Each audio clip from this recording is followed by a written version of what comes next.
Bonjour et bienvenue sur Rennes, l'émission des petits résumés rugby sur l'actu des équipes nationales. Aujourd'hui, le troisième week-end des 6 Nations Hommes 2024. Eira Comrie. Un match de haut niveau et lors duquel on a pu admirer deux très belles défenses. Oui, le 15 du Poireau a mangé 31 pions et pourtant ils ont plutôt bien défendu.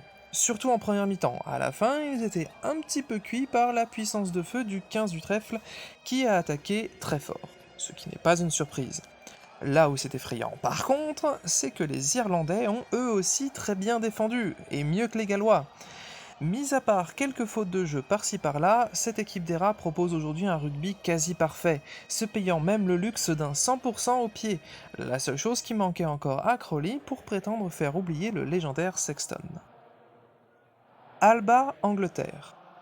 Un ailier au gabarit de deuxième ligne qui inscrit 3 essais à lui tout seul au 15 de la Rose, et il n'en manquait plus qu'un pour que les Anglais aient des flashbacks d'un certain Néo-Zélandais une année de 1995.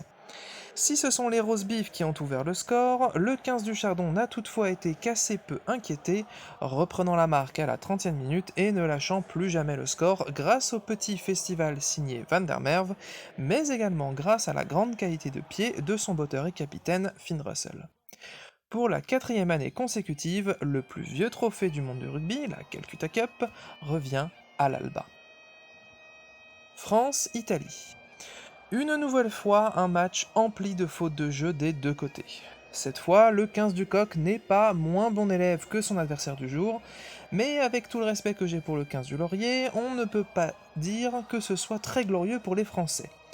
Après tout, c'est justement un point sur lequel doit travailler cette équipe italienne, qui est malgré tout sur la pente ascendante. Avec un essai français quelque peu litigieux et une ultime pénalité italienne qui atterrit sur le poteau, la France peut s'estimer heureuse d'obtenir le nul et de partager le trophée Giuseppe Garibaldi. Allez, j'en attends dentiste!